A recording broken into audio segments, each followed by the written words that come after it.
and welcome to the next CSIR success story webinar in the series of Azadi Ka Amrit Mahotsav and CSIR at 80. The topic of today's talk is managing hazardous waste. Waste management, especially the management of hazardous waste, has been a major issue in industrial sector as it becomes a potential threat to public health as well as to the environment. The issue is really challenging due to its adverse and harmful nature. CSIR's National Environmental Engineering Research Institute NEERI, situated in Nagpur, has been engaged in the research and development of better and scientific solid waste management practices for more than 4 decades. The institute has pioneered in the areas of hazardous waste management and has propagated the concept of safe and scientific management of hazardous waste.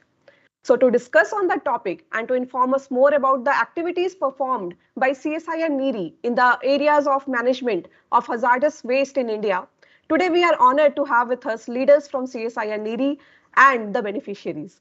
So we have with us Director CSIR NEERI, Dr. Atul Narayan Vaidya, Mr. John George, Hindustan Unilever Kodaikanal, Mr. G. Ram Babu, Central Pollution Control Board, Delhi, Dr. M.P. Patil, Chief Scientist, and Dr. A. Ramesh Kumar, Senior Scientist from CSIR NEERI.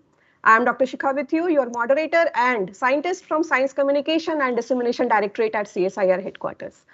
So now we would begin the talks with an opening remarks by Director CSIR NEERI, Dr. Atul Vaidya, who is himself an expert in hazardous waste management, landfill design, and municipal solid waste management, with MTech and PhD in chemical engineering and an experience of about 33 years in the field. So I invite Dr. Vaidya for the opening remarks for the session. Over to you, sir. Thank you very much, Shika. A warm welcome from NEERI as well as from CSIR, and a very good afternoon to all. I'm Atul Vaidya, as introduced by Shika. This is a typical seminar webinar which is going to address the success stories of CSIR, NEERI or CSIR in the field of hazardous waste management. And this topic is, as Shika said, it's dear to me as well as because before getting directorship, for a long time I have been working in this area of waste management. And to that extent, NEERI has done pioneering work in the area of waste management as such. And if I can remember earlier, it was a division called Industrial Waste Management, because that time there was no regulation for hazardous or solid, this kind of things. Industrial Waste Management Division, then it was renamed as Recalcitrant Hazardous Waste Management Division. Recalcitrant Waste Management Division means the wastes which were not biodegradable and essentially from industrial source were researched in this division. Later on, it was again renamed as Toxic Waste Management Division.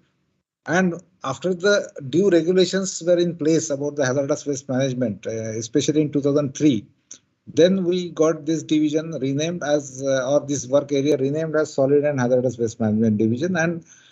But in fact, we have been working as NEERI in this area since almost the days we remember is 1970 onwards. We have been working in this. And the first rules about hazardous waste management, a very, you can say, preliminary rules were introduced in 1989. And subsequently, 2003, there was a major amendment. Then 2008, and then after that, 2016, we have the latest rules in place for hazardous waste management. Now, hazardous waste management is a typical, it's a very difficult subject as such.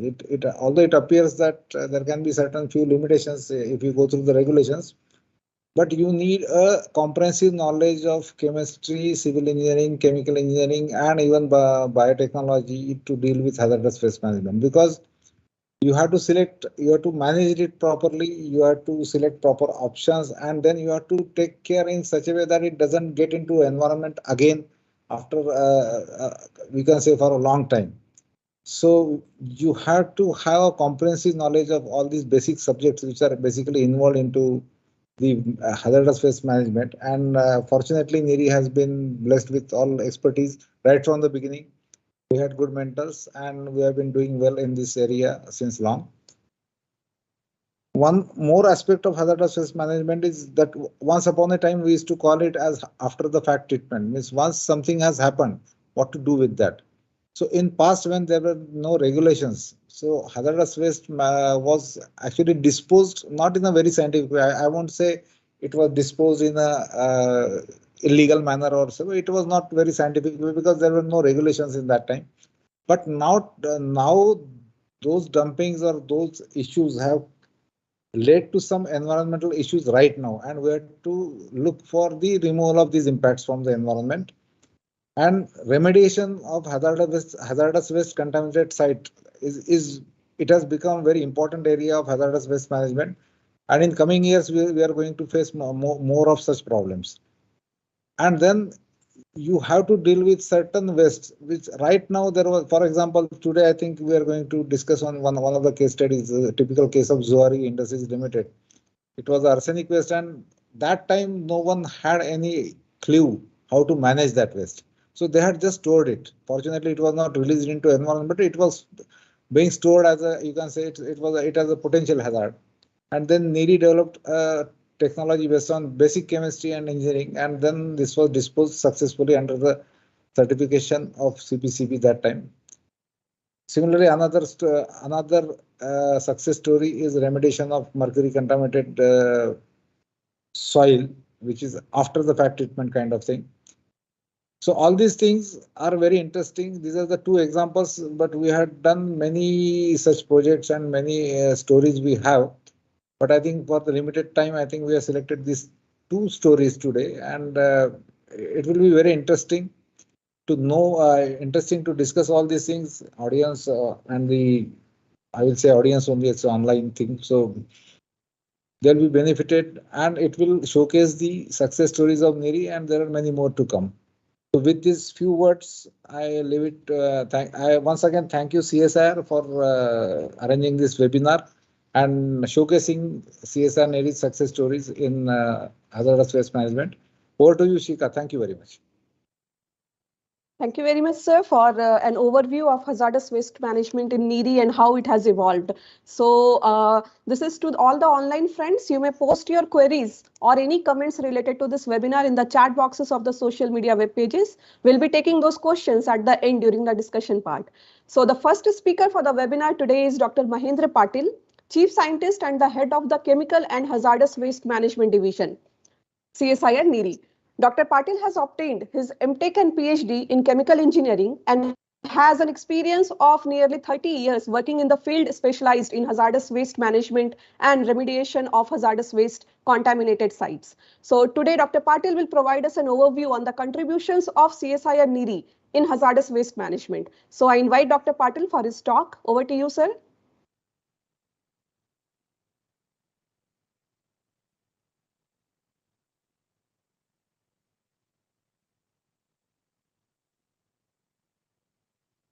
So please unmute. Sorry. I'm audible? Yeah. Yeah. Okay. Thank you, Dr. Shikha, for the introduction. So I'll be providing an overview of hazardous waste management in India. So in our day-to-day life, we come across different types of waste. We call it municipal solid waste, plastic waste, hazardous waste, e-waste. So among all these waste, hazardous waste is one of the most challenging waste to deal with because it is associated with different types of hazard. Like it can cause corrosion, it can cause reactions, violent reactions, it can cause fires, and of course it is toxic in nature. So in this presentation, we'll be discussing on the hazardous waste. So what are the hazardous waste? So hazardous waste are the solid, semi-solid and non-aqueous liquid residues which are generated by the industries during their production. Whatever industries are using different raw materials, they are going for some reactions to generate product. And during this process, a lot of residues, either solid, semi-solid or non-aqueous liquids are generated. So these residues are typically called hazardous waste. And the hazards associated with this waste include four different types of hazard. One is corrosivity, second is reactivity, third is ignitability and toxicity. So if the waste contains any of the four characteristics, then this waste is called hazardous waste. There are different industry sectors which generate hazardous waste. It is not necessary that all the industries generate hazardous waste, but typically the chemical industries, especially petroleum refineries, petrochemical complexes, organic and inorganic chemical industries, pharmaceutical industries, metallurgical industries, All such industries generate significant quantities of hazardous waste, and the type of hazardous waste generated by these industries include, like if there are large reactors in the industry, so when the reactions are over, the residue remaining in the reactors are discarded. So these are the reactor residues. Then many chemical industries use solvents. So when the solvents are they lose their properties, they are discarded as spent solvents. Similarly, spent catalyst. Many industries have effluent treatment plant. So the sludges generated from these effluent treatment plants also come under hazardous waste category. Many industries have air pollution control equipments. So the air pollution control equipments like bag filters, electrostatic precipitators, they arrest some dust which are being emitted to the environment. So all such arrested dust and residues, they also come under hazardous waste category. So it is estimated that India currently generates 6.6 million metric tons of hazardous waste annually. So this is a dynamic figure. This figure keeps changing because the regulations on hazardous waste keep changing. The definition of hazardous waste keep changing. So with these changes, the quantity of hazardous waste generated in India, it also changes. But it is about 6 million metric tons per annum at present. And we all know Gujarat and Maharashtra, they are having a lot of chemical industries. So almost 50% of the hazardous waste generated in India is contributed by Gujarat and Maharashtra. Okay, yeah, next. So what kind of environmental impacts hazardous waste can cause if it is not disposed of or if it is not managed in a scientific manner? So if you look at this figure, there's a hazardous waste dump here on open land. So since the hazardous waste contains a lot of it contains a lot of harmful substances, and if they have volatility, they will get released into environment. They will get released into air, especially during summer season. It can also release the fine dust from such hazardous waste dumps. It can get airborne, and once it gets airborne, it can travel to some distance. And if there is a residential area in the downstream, the people staying in that area can get exposed to those hazardous substances which are released from the dump sites. The first major impact is air pollution. Second major impact of hazardous unscientific disposal of hazardous waste is surface water contamination. During monsoon season, when the rain falls on such open dumps of hazardous waste, the hazardous constituents, they leach with this rainwater, and they can travel to a nearby lake or nearby river, and they can contaminate. So this is the second impact. Third impact is soil contamination. Since the hazardous waste is dumped directly on the soil, it can lead to contamination of soil. Soil can lose its fertility. Entire vegetation which is there on the soil, it can get damaged. So this is the third major impact. And fourth impact is groundwater contamination. Again, the hazardous constituents present in the waste, they come in contact with rainwater. They will percolate the subsurface strata, and ultimately they will reach the groundwater or aquifer, and they will get carried away with the aquifer. And if there is a residential area in the downstream, and if people are using this water for drinking or their domestic purpose, they will get exposed to all these hazardous constituents which are released from the hazardous waste. Okay, next. So these are some real life examples of consequences of hazardous waste. In the center, you can see a picture where you can see how the hazardous waste is disposed of unscientifically.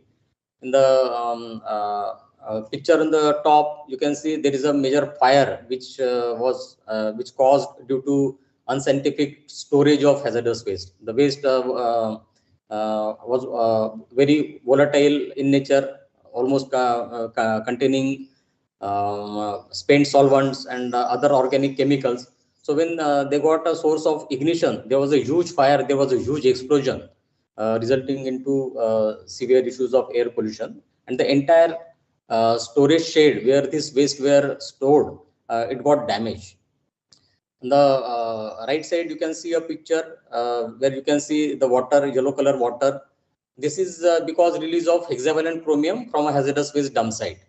So when we measured the concentration of hexavalent chromium in this lake, it was almost 215 milligram per liter. So you can imagine if the drinking water the permissible concentration of hexavalent chromium is hardly 0.01 milligram per liter, but in this well it was more than 200 milligram per liter.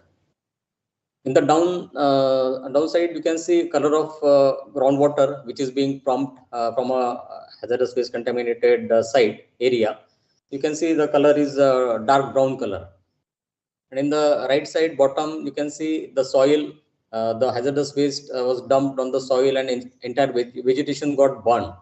So these are the consequences which can occur if we do not manage dispose of hazardous waste properly. Next. So as informed by Dr. Vedia, over a period of last 3-4 decades, CSIR NIRI has developed a capability to deal with such waste. So the activities we take up for hazardous waste management include inventorization and characterization of waste. Like we visit different industries, we study their process, we study their raw material products, and then we identify what are the hazardous waste generated by that industry. So we prepare an inventory. We also collect this waste and analyze and to see what are the hazardous constituents present, so which can help us to decide the mode of disposal, whether the waste should be incinerated, whether the waste should be reused, it should be recycled, whether or it has to be simply disposed of in a secure landfill. So we design all those hazardous waste treatment disposal systems. Apart from that, we also provide solutions for waste minimization. So these are once the waste is generated, end of pipe treatment, some end of pipe treatments are available, but we try to see whether waste generation could be avoided, and once the waste is generated, whether it can be reused or recycled for the same industry or maybe for some other industry. We also do performance audit of hazardous waste disposal sites. We provide assistance to judiciary and regulatory agency like CPCB. We are working together for many projects.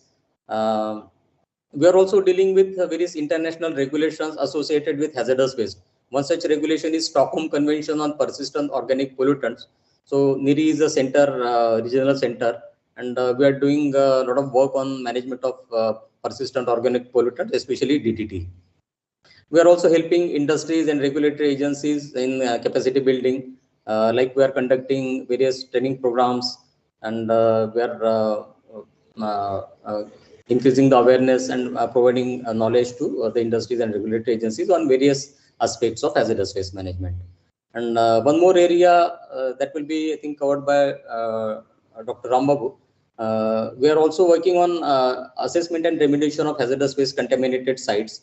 Over the years, when there were no regulations, the hazardous waste were disposed of on land, and which resulted into a number of hazardous waste contaminated sites. So we are also working on assessment and remediation of such sites. So in the past 3-4 decades, we have completed more than 60 projects dealing with various aspects of hazardous waste. Next. So these are the two important projects which we carried out. First project is on assessment and remediation of mercury contaminated site at HUL. Mr. John George will be speaking on this aspect, so I don't want to cover much on that. Here simply we have developed a process for remediation of mercury contaminated site, and the full scale remediation is going on at present at the site. Second major project is treatment and disposal of hazardous waste containing almost 10% arsenic.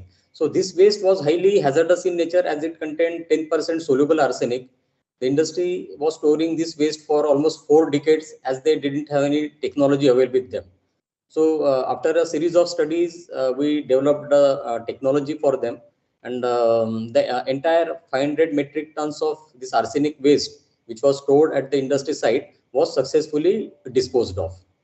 So that's all from my side. So in case there are any queries, that will be answered during the question answer session at the end of this program.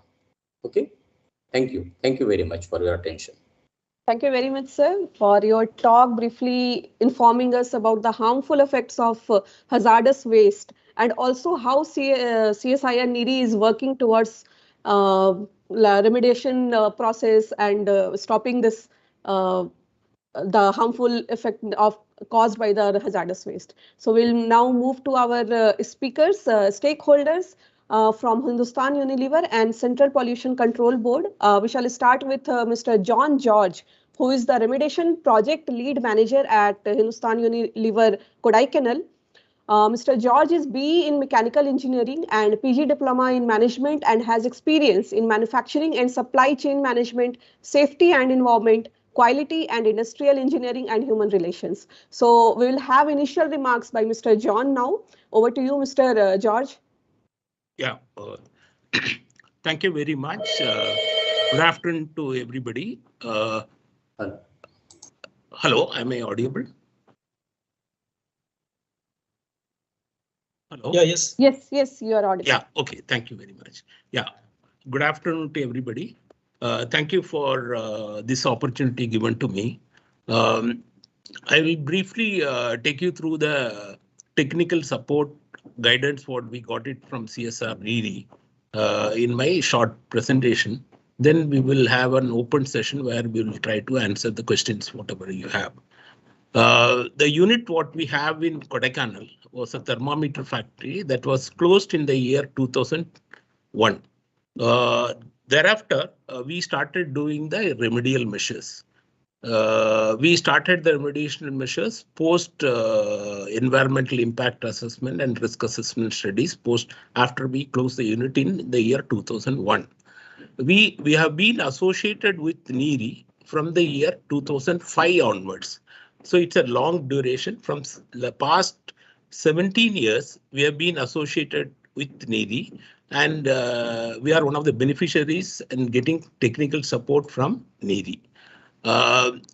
NERI has been guiding us on the project in all aspects of remediation, be it is assessment of contamination and formulating the protocol and implementation of the protocol. All the aspects of remediation, they have been guiding us. And the talent and the capability and the experience what we have in NERI and the lab facilities available in NERI is a big advantage for projects like us. And the capabilities available at NERI has helped us to go to a single agency like NERI instead of approaching multiple agencies. During the last 17 years, we have been, we can say, as a beneficiary of the benefits what we got it from the technical services from NERI. Then Team NERI has demonstrated the sense of purpose and also expediting the project to a completion, to a satisfaction of everybody. Now I will go into the specific projects where they have given us support. So as I told you, we have been getting their support from the year 2005 onwards. The first project we were working with them is on the decontamination and disposal of plant and machinery. After we closed the factory, this was the first task we have been given. So before NERI came in, Dr. Shah Maslekar from IIT Mumbai, he has developed a decontamination protocol. Then the protocol, this protocol was given to NERI by the statutory authorities to validate and certify to give us a go-ahead. So NERI did that, and based on their clearance recommendation, the authorities gave us go-ahead, and we have completed the work under their supervision. And this work was completed in the year 2006 between February and May. This was the first task where we got NERI's guidance. The second was on the protocol, developing the protocol for remediation at the site. So this, as I told you, it was closed thermometer manufacturing facility. We found we were, we wanted to remediate the soil, which is around 4 acres out of the total 20 acres of land. So we need to develop a protocol. This task was given to NEERI, and NEERI did site assessment and also risk assessment studies. They have also reviewed the earlier studies and evaluated different options, and finally recommended soil washing and rotating is the best option for the site. They did lab scale trials. The photos, what you can see is some of the trials what was conducted in NEERI at the site. Then based on that, they've recommended soil washing and rotating as a technology for remediation. In addition to that, at that point of time in 2007 itself, site-specific risk assessment study was done and recommended 20 mg per kg as a remediation standard. This was in February 2007. So this was submitted to the authorities, and there was a lot of deliberation on the standard is concerned. So that got delayed, and NEERI was engaged with different stakeholders and the statutory authorities. And finally, we got clearance to go ahead about it. So in the meantime, there was also a request from the authorities to study the off-site contamination. And NEERI did that in October 2015, where they did external off-site sampling and assessment. If you look at our site, the southern boundary, we have Pambarshola with the forest. Then there's a Pamba River. Then beyond, far away, we have Whitehead Dam. So there also they did samples. And then the northern side of the factory, we have some residential areas, and the Kodai Lake. Just what is pertinent to note that Kodai Lake is in a different catchment area. It's not the water from the site doesn't go there, but nevertheless, though it was in a different catchment area, since it's close to the site, they did sampling, and they have given the assessment on that. So in summary, they have mentioned that, it was found out all the levels of mercury observed are very well within the screening value, and there is no risk to human and ecology. That was the conclusion what they are based on the assessment of NEERI in October 2015. So after that, we moved on to the actual remediation work. The first stage of remediation was to determine the process, to test the treatability of the impacted soil. Here, if you recall, I did mention they prepared the protocol based on the lab scale trials. Then it was moved to the pilot scale trial in August-November 2017. So this was a pilot scale trial which was done, and it was proved that the soil washing process is working well, and we were able to concentrate the contaminated soil mercury contaminants into the last finds around 30% of the soil. So 70% of the soil were was able to clean at the soil washing stage, and the balance 30 was moved to the second stage of retorting, where we were able to prove that by heating, we were able to distill the mercury from the contaminants. So this was also tested in August to November 2017. Then thereafter, with NEERI's support, we have prepared the upscaling plan, nothing but the DPR for real execution for full-scale operation. It was also cleared by the authorities, and we started implementing the full-scale remediation. In the meantime, there was the process adopted, and the standard given by the authorities were challenged in the NGT, and NGT's appointed an expert committee where 8-member committee where professors from IITs and different institutions, including NEERI, were there. And they validated the whole process and the standard, and recommended this soil washing and retorting and standard of 20 mg to the NGT, and NGT accepted and asked us to go ahead. At the same time, they also asked the NEERI to do site assessment of Pambarshola. As I mentioned, it's a forest which is in the southern boundary of our site, and there are requests from some of the petitioner stakeholders to do some assessment on that. It was done by NEERI. They did extensively sampling in the forest area, different matrix they have sampled, and also in river they've taken samples in pre and post samples. And here again, it was in line with the previous studies where the levels what observed is well below the screening level and no significant risk to the flora and fauna. So this was done recently and in August 2021. Now we are in the final stage of full-scale remediation. We have commenced this work, and we are doing this remediation at the site. As I mentioned, we are doing soil washing and retorting process, and the standard is 20 mg per kg. And we are authorities, statutory authorities from CPCB and TNPCB, they give us the recommendations, and there is a scientific expert committee also, oversight committee is there. In addition to that, that's a local area environment committee. We are also associating with them. They are basically local public and NGO representatives are there to associate with this project. We are getting support from technical support from NEERI and also Indian Institute of Soil and Water Conservation, especially on the soil erosion control measures are concerned. So we have started this work. In specific to soil remediation, NEERI team is concerned. They are at the site. They go through the remediation process, whether it is being followed as per the DPR, and also stage-wise clearance is also given by the team there, especially before backfilling the treated soil. The clearance is given by the NEERI team there. So we are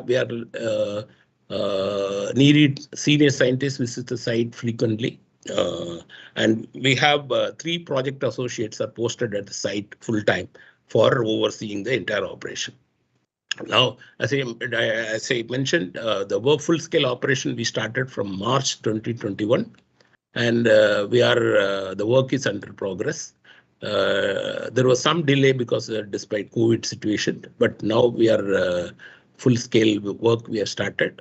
We have completed around 10% of the work, which we have already completed. So what we expect is around 3 years it will take to complete the work. Because after the work, we are also planning to do some post-remediation activities. So we expect another 3 years' time we'll be able to complete the work. So thank you, everybody. Special thanks to NEERI team. Thank you. Thank you very much, Mr. George, for your input and informing us about your long collaboration with CSIR NEERI and also the various case studies that you highlighted today. So thank you. We will move to our next panelist, Mr. G. Ram Babu, who is Scientist D at Central Pollution Control Board, Delhi. Mr. Ram Babu has masters in chemical engineering and has experience of nearly 25 years in CPCB in the contaminated sites assessment and remediation areas. So I invite Mr. Ram Babu for his initial remarks today. Over to you.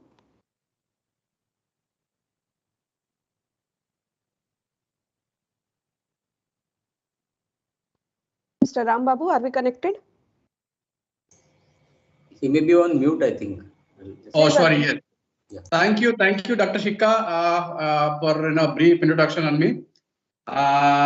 First of all, I would like to thank NEERI for inviting me as a speaker for CSIR success story webinar on management of hazardous waste.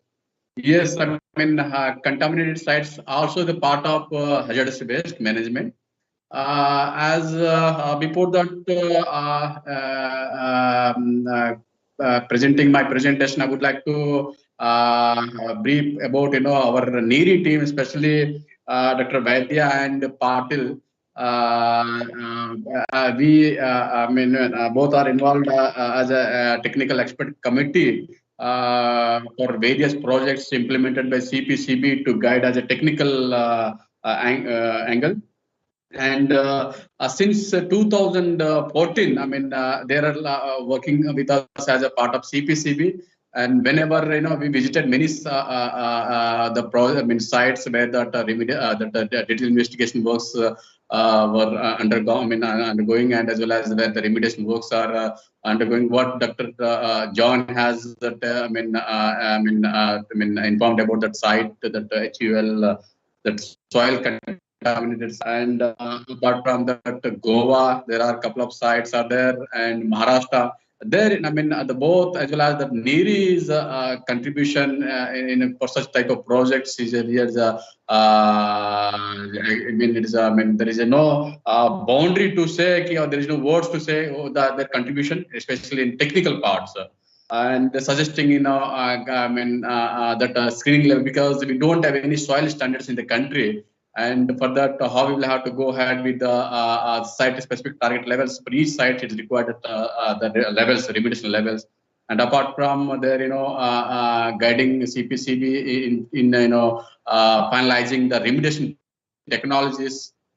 So this entire, if we will talk about NERI, there is no limitations or boundary to talk about NERI, especially for hazardous waste. There both the Dr. Vedia as well as Patil, like right and left hand side, like for CPCB as well as our ministry of MOEF. So but from the Dr. Ramesh also involved in soil samplings part also. First of all, I would like to thanks the CSL NERI for their technical contribution. Now I would like to brief about that what we CPCB initiated, the remediation as well as assessment as well as remediation project. Before that, I would like to inform that the sites which are contaminated due to dumping of hazardous waste in virtue of contamination of soil and groundwater, which are posing health as well as environmental risks. So both of the sites, what Dr. Vedia also informed about the rules of hazardous waste. The rule came in late 1989. The first rule has came, and now it is continuously amending. So most of the sites in the country, what we CPCB as well as through a third party, what we have identified, most of the sites are listed before the rule has come, and now rule has enacted.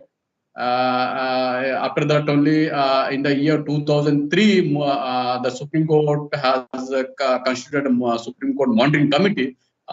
With them also, some sites have been identified, and some hazardous waste have been disposed through a TSDF or secure landfills. Initially, there are about 140 plus sites have been identified, and based on their removing the hazardous waste lying on an open land, the disposed through a TSDF, the sites come down to around 70 or 75. And some, why the remediation work is not in up to the mark in the country, it's due to the polluters who are the responsible for contamination. They close down their operations, and then they escape the site and away from the and apart from that, executing a remediation project, it is all are aware, it is it is expensive, quite expensive, and beyond their capacity, who have polluted those sites, and still the sites are threat to the environment.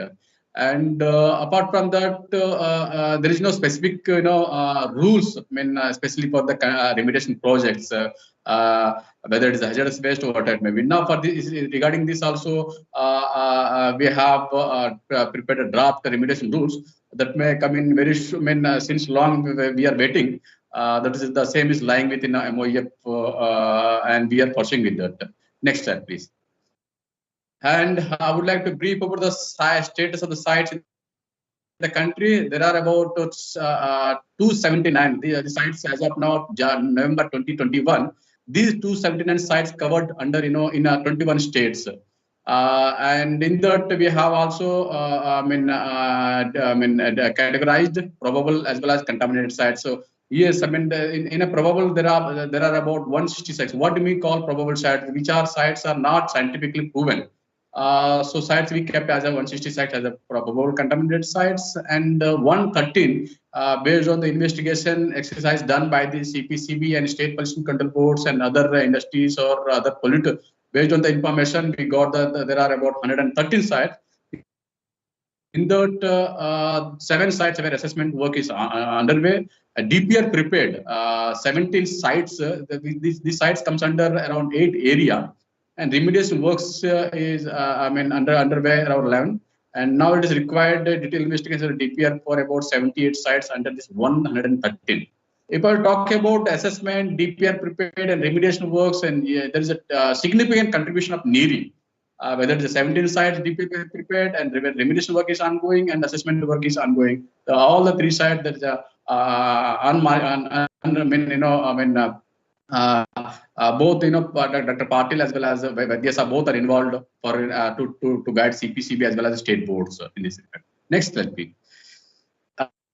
This is the overall approach how to do assessment, the preliminary assessment. If suppose, first of all, we should know whether the site is contaminated or not. If any site, we like in the probable contaminated sites, people talk about.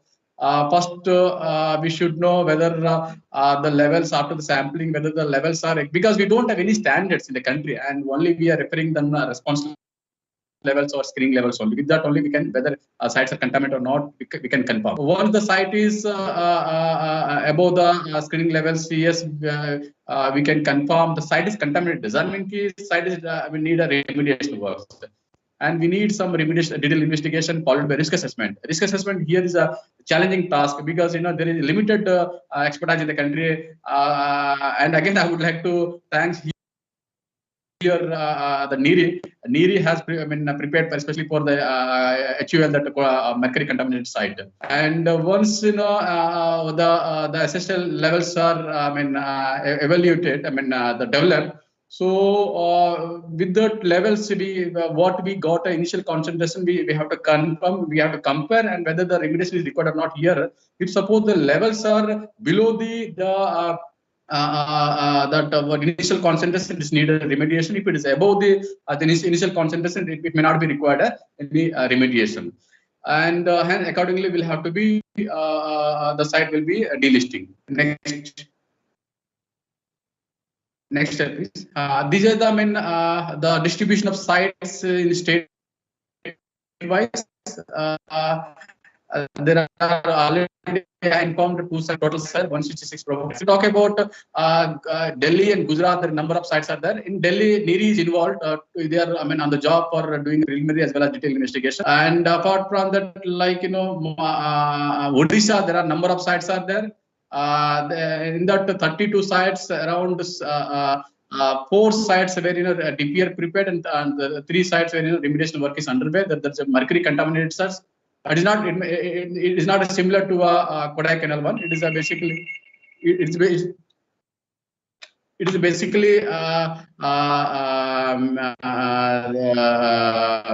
chloralkali, due to the chloralkali, that illegal discharge of that effluent, that site got contaminated. And apart from that, there are 40 sites in UP. This is big challenging for them. Still, 21 sites are contaminated. Only 7 sites have been confirmed. The remediation is required, and another 2 sites where the remediation is ongoing. Next slide, please.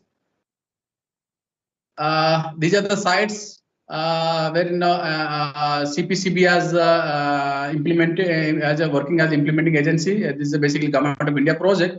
Out of this 19 sites, the 8 area containing 19 sites. In that 19 sites, 16 DPRs have been prepared, and 1 that mercury contaminated. Already I told you that the remediation work is underway, and that pesticide and heavy metal contaminated area at Kerala, the Vellore Vedia location, and Ranipet. That is one of the familiar sites in the country. That is a chromium contaminated sites. And 1 more chromium contaminated sites in UP. The 3 sites, the tendering stage is under final stage. And then accordingly the remediation work will be executed. In this, these are the what we done, that detailed investigation followed by DPR preparation. These all sites have been already been visited by the expert member Dr. Vedia as well as Dr. Patil. They are well versed with these sites. These are basically a pesticide contamination. Hindustan Insecticide Limited in Kerala. due to illegal discharge of the effluent, the sites have been contaminated. And below one is that is a zinc, that is a Binani zinc is called in ADR in Kerala. There about over 1 lakh metric ton of the Jurasite is dumping over there, and they put in a SLF that is not properly lined, and the committee, that expert committee has recommended that the whatever the hazardous waste is lying in a unlined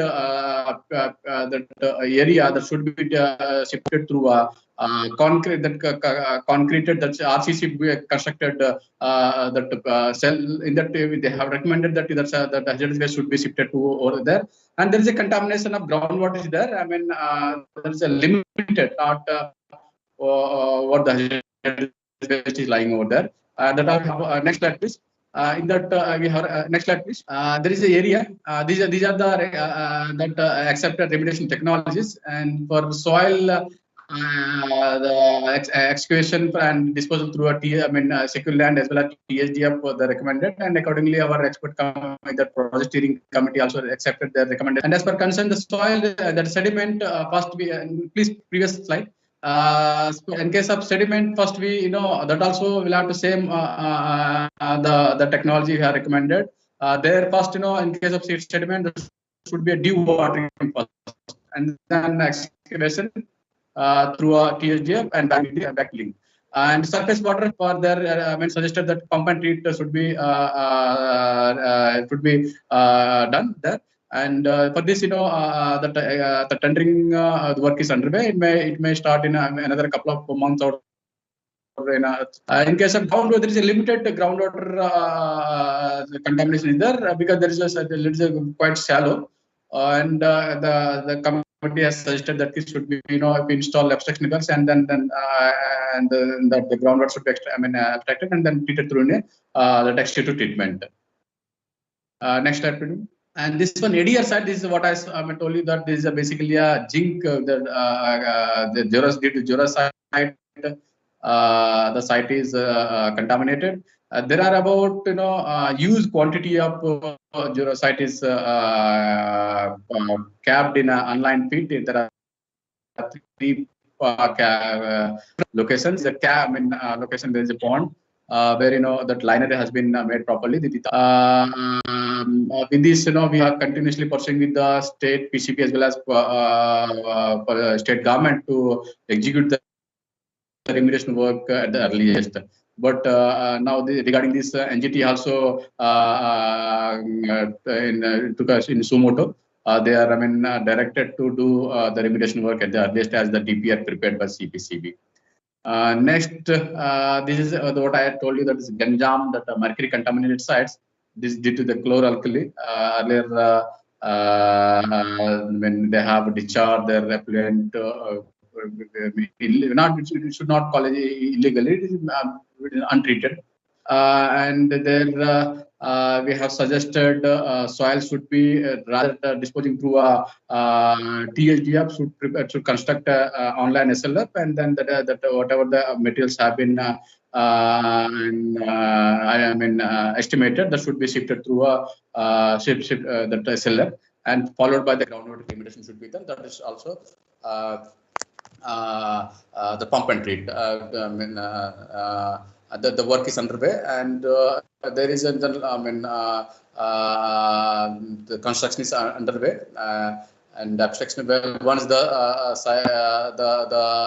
hazardous waste is shifting through a SLF, then they will carry out the groundwater remediation. These are the sites. Old sites. When the project was initiated. This is the overall site map. This if you will talk about this first core, the drain become unable to.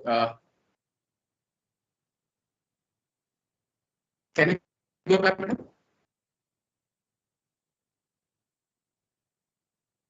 These are the recommendations suggested or already explained.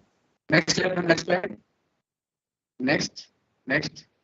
This is one more contaminated site in Odisha. This is accident chromium. There are about 50. Yeah. Go back, madam.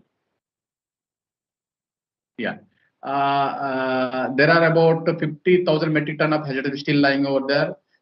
Basically, this is a public sector owned property, and now they are unable to take up the matter for remediation, and we continuously pursuing with the state pollution control board to issue direction, because if the site will keep as it is, and there is no doubt on that the further contamination will not happen.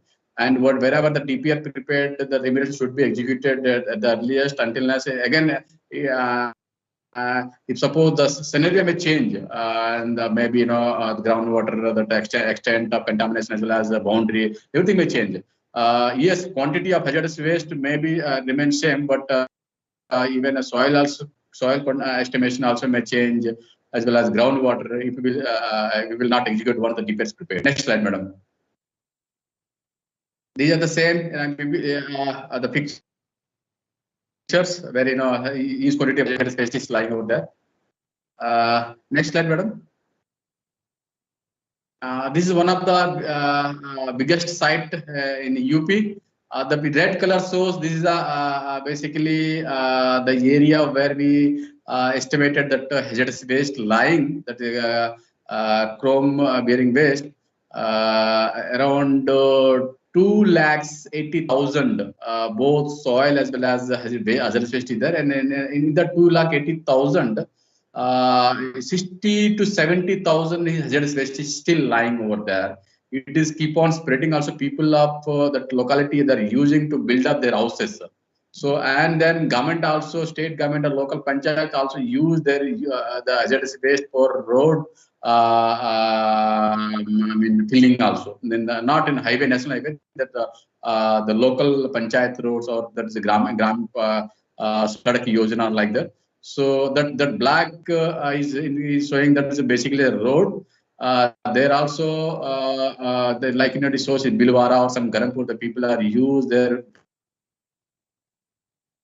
So and use contamination is there. Both so that groundwater is where it shows blue color. There is Kanchandpur village. These people are now using their hand pumps for domestic purpose also. I'm not sure whether they are using the groundwater for that water for drinking purpose or not. Of course, they are using for cleaning or such purposes. I mean, the local district administration is utilizing the water for the domestic water for drinking purpose. And here it is required remediation. Now it is under final stage for tendering for execution of remediation work. This yellow color, so this is the national highway road, that's Kolkata and Delhi, basically. So see, I mean, the road also may be filled with this hazardous waste. Next slide, madam. Dr. Rambapur, sorry to interrupt you. I think we're running short of time. If you can just expedite and yes, please. Next slide, madam. These are the waste is lying over there. This is one of the biggest site in the country. The Ranipet, the chromium contaminated site. This is well-versed site, and information is available also. And wherever you will put in a Google, also will get a good information about this site. And we are recommended some remediation technologies for on-site SLF. And for groundwater hydraulic containment with pump-and-treat systems, we have as per the recommendation of the technical expert committee, CPCB has accepted the remediation, and then we forwarded to the report to execute the remediation works by the state government. Next slide, madam. Next slide. Yeah, go back, madam. Go back. Yeah, these are the sites. Go back, madam. These are the sites where remediation work is underway. Next slide, madam. Next slide. Yeah, these are. Go back. These are the 5 area where remediation work is underway. Mostly Niri is involved, like the first site also is well versed, and second first also, and fourth. And the second one is doing by one the emeritus professor, and the third one is oil contaminated sites in Chennai, near to Chennai, due to leakage of BPCL oil pipeline. Now there we are monitoring and supervising CPCB as well as TNPCB. This is basically we have the remediation they have doing with the help of the soil vapor extraction systems. That is underway, and it may complete another year or a couple of years this project. And then the last one, the groundwater contamination. This is basically a chromium contamination. There is a bit challenging since the remediation work initiated, and we have communicated to the proponent also, and through a state health pollution control board. See, so far the source has been not identified. So if the source is not identified, not diagnosed, so it is very difficult to do a remediation work. Again, it will regain to go to back in the same levels only. Now these days they are, the levels are in a safer side. But once the remediation work will stop, then again we'll go back to the same levels. Next slide, madam. Yes, some challenging for executing the remediation projects. Lack of data or and capability of assessment of the projects by the state pollution control boards, and also very difficult in deciding target levels. It's been challenging, and in the country very limited experts are there. NERI and some IITs are there. It is a bit challenging, and yes, we need some capacity building for executing such type of projects. We should know how to assess the sites first of all, the people going to a remediation or preparation of a DPR. So this is still it is lacking. Yes, most important is the funding, because it is okay. I mean, for preparing a DPR, it's very easy, but and I don't think much amount will be required. But as per concern, the execution remediation work is required hundreds of crores. For example, I would like to tell. I will take just 2 minutes, sir. For Ranipet side, it may take 400 to 500 crores for one side, as well as in for UP side, the Rania Kanpur, they have the chromium contamination, may take 200 to 300 crores. And that is the most challenging task. And last slide, madam. And this is, I mean, see, until unless proper rules will not, notified, it is a bit problem for executing a remediation process. Who is going to execute? It is tough for a state pollution control board as well as the industry. Also, we cannot, proper direction because we don't have any proper regulations out there as of now. And we don't have any proper standards. So as of now, we are utilizing or using that what MOEFCC has prepared a draft the soil screening levels and response levels. With that only we are doing.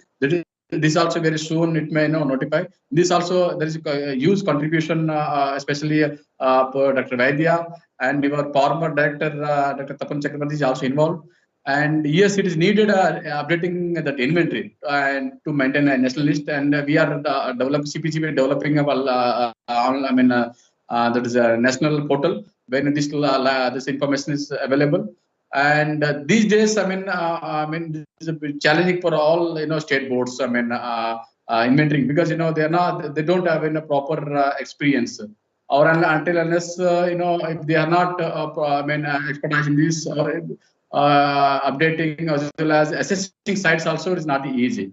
So with this, I would like to conclude my topic. And if you have any query, can put in a Dropbox or in chat box. Thank you, madam. Thank you.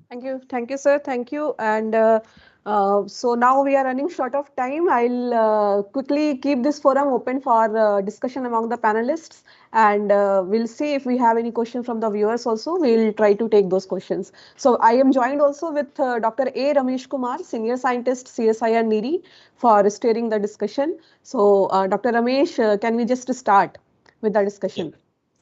Thank you, Dr. Shiksha. So I request all the speakers to switch on their camera. So we will take up some of the questions from the audience. So to start the panel discussion, let us have some facts in our hand. So I would like to ask the panelist, Dr. M.B. Patil, who has very vast experience for the last 3 decades in the hazardous waste management and executing various projects from NERI. So I would like to know, sir, what is the present status of hazardous waste management in India? Yeah, Dr. Ramesh, hazardous waste right now, the focus is on end of the pipe treatment. Like once the waste is generated, then we are acting on that. Like how it has to be, whether it should be disposed of through secure landfill or whether it should be incinerated. So right now the focus is on end of the pipe treatment. So we have dedicated hazardous waste treatment and disposal facilities which are available in different states where there are large number of industries. So the waste generated by the industries is transported safely to these disposal facilities, and it is being disposed of in an environmentally sound manner at these facilities. So this is one thing. This is the present status, but some of the waste has a potential to reuse and recycle. Like they have some value-added material. So especially the waste solvents, the spent catalyst. So all these wastes are also recycled. It is not like that whatever waste is generated, these are disposed of. The waste which has potential for reuse, recycle, these are being treated and reused. And if nothing is possible, then only the waste are disposed of in secure landfill.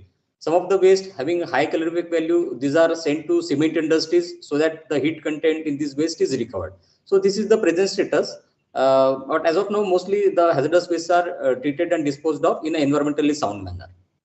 Okay, thank you very much, sir, for highlighting what is the present status in India, and we hope that the situation will improve, definitely improve in the coming years. Yeah.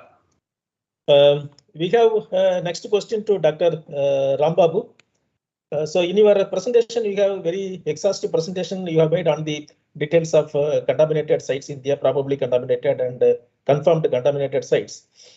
So at present, you have also mentioned about what are the efforts taken by MOF and CC as well as CPCB on the remediation of these sites.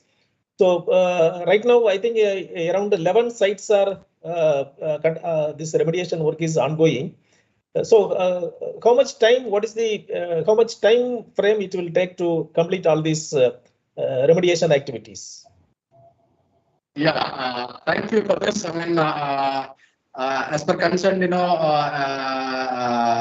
question, the MOEF has initiated this project in the year 2010 as a pilot project. 4 pilot projects: Andhra, Telangana, and West Bengal. So because at the time there was there is no knowledge about how to tackle the issue and how much time it will take to prepare a detailed investigation, DPR as well as remediation. Now question is, it is depend on the extent of contamination. If it is only soil contamination is there, yes, we can do the remediation. I'm talking about remediation work in a 2 to hazardous waste as well as the soil is there.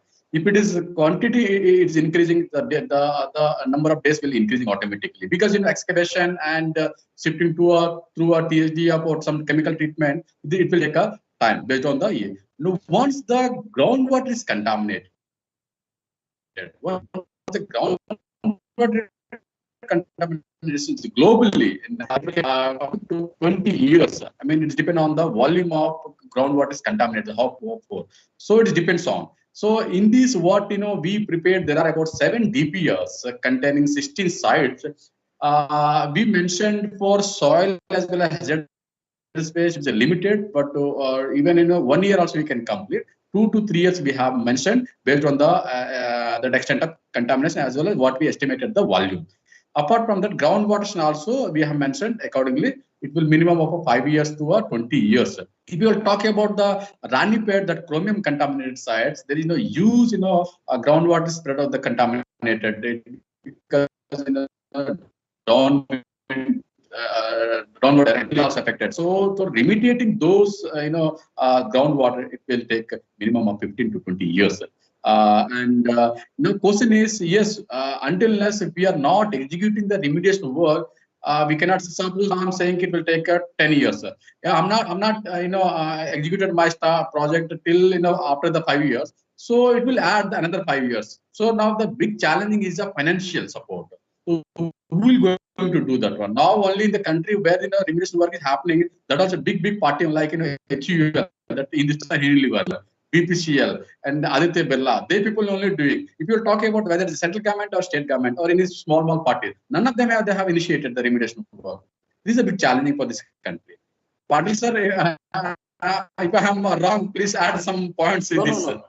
No, you are the expert in this area, and I think you have correctly answered the question. Mostly the issue is funding. So unless we have funds, we're not sure how much time it is going to take. If we have the funds, I think entire activity can be completed in a few years.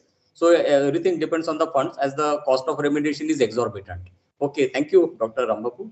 Yeah, thank you, Dr. Rambabu. Dr. Shika, can we take any questions from audience?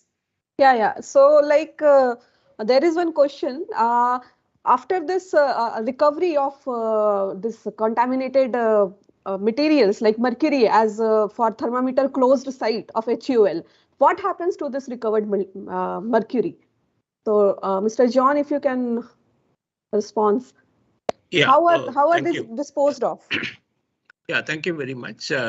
See, this is being discussed with the statutory authorities. We will follow whatever advised by the statutory authorities.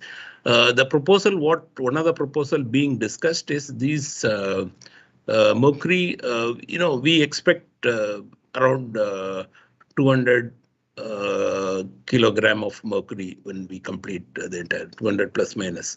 So what one of the proposal what was suggested is some of the scientific institutions in India, we can give it to these these institutions. This is one of the things being considered by the authorities. So we will go by whatever the advice given by the authorities. Okay, sir. So I have another thing here. So these sites are basically the industrial sites. So can this be used again, the sites, for any other productive process after the remediation work is done? Dr. Patil, if you can. Yeah, actually, as we discussed, we need to have remediation standards. So like these remediation standards are for different purpose. For example, we can have remediation standards for industrial use. We can have remediation standards for recreational purpose. We can have remediation standards for residential purpose. So depending on the remediation standards, we can have the use of all these sites. But definitely, suppose it is an industrial site, we can have the same site again can be used for having another industry. So actually, it will depend on the remediation standard, but it can definitely be used for any purpose.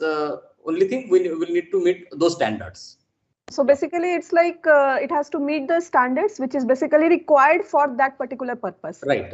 For example, say for residential purpose, for example, mercury, if we need say 1 milligram per kg is the requirement for residential purpose, then we can go for that. But since the site here is an industrial site, we have considered the remediation standard as 20 milligram per kg.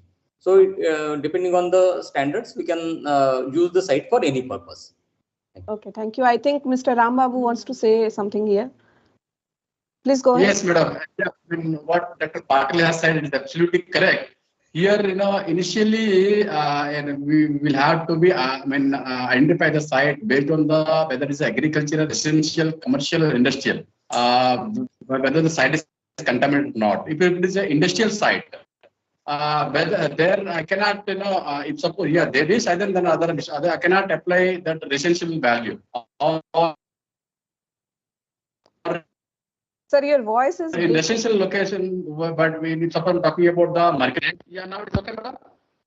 Now it is okay. Yeah, fine. Right.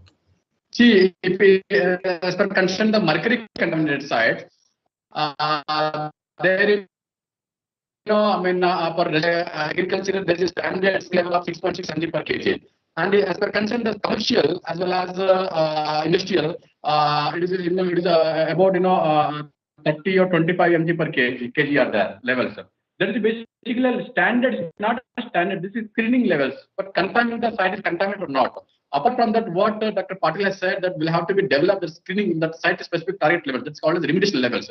That also the level also will vary from site to site because we'll have to be considered here the source pathway receptor. It's suppose the same what I got a value for Kodaikanal, the 20 mg per kg. It may not be the same for other site in the country. So it will vary. That is called as specific target. Okay, so maybe we will move forward. Sir's Levels. voice is not clear. The World Bank, this approach is I think following all the developed countries, including US. I think there is some issue with the voice. Yeah, can we'll move move forward. forward with the session. Yeah. Yeah. So so I thank all the speakers for connecting with us. We are at the last stage of this webinar today. Yeah. Sir, we are concluding the session. Thank you for connecting with us. So it was great listening to all the panelists and know about the contribution of CSIR NEERI in management of hazardous waste in India. So I'll now request Director CSIR NEERI once again, Dr. Atul Vaidya, to kindly deliver the closing remarks and also informing us about the new initiatives planned for the management of hazardous waste in India. Sir, over to you, please. Thank you very much. It was an interesting session, and more or less hazardous waste management is not as conspicuous as air pollution and water issues in the environment. But nevertheless, it's very important and it's very difficult also, and it has impact on water component as well as air component also and soil component. So it has a very broad impact on the environment. Nevertheless, common people may not really observe all those things, but then these things are there, and the direct consequences are air pollution and water pollution and so on. It was important topic. It's good that CSR showcased this, our capabilities and capabilities of India in general in hazardous waste. We have regulations, and through these case studies and the overview of contaminated sites by Rambabu and then mercury contamination specific site by Mr. George, we are aware that what kind of work is going on, what kind of work is coming up. So the major work, as you said, the new areas which we are looking for is the contaminated sites remediation is going to be a major area in coming years, as Dr. Rambabu has already said how many sites are there. And even if you take on, it's not an easy thing. Each site takes long time for remediation, even the assessment and everything. Then we are coming up with a lot of new chemicals, POPs, and then conventions. Then Minamata Convention and phase out of mercury is going to be another challenge in coming years. Management of electronic waste, recovery of chemicals from electronic waste is going to be a challenge. Then we are getting into solar power.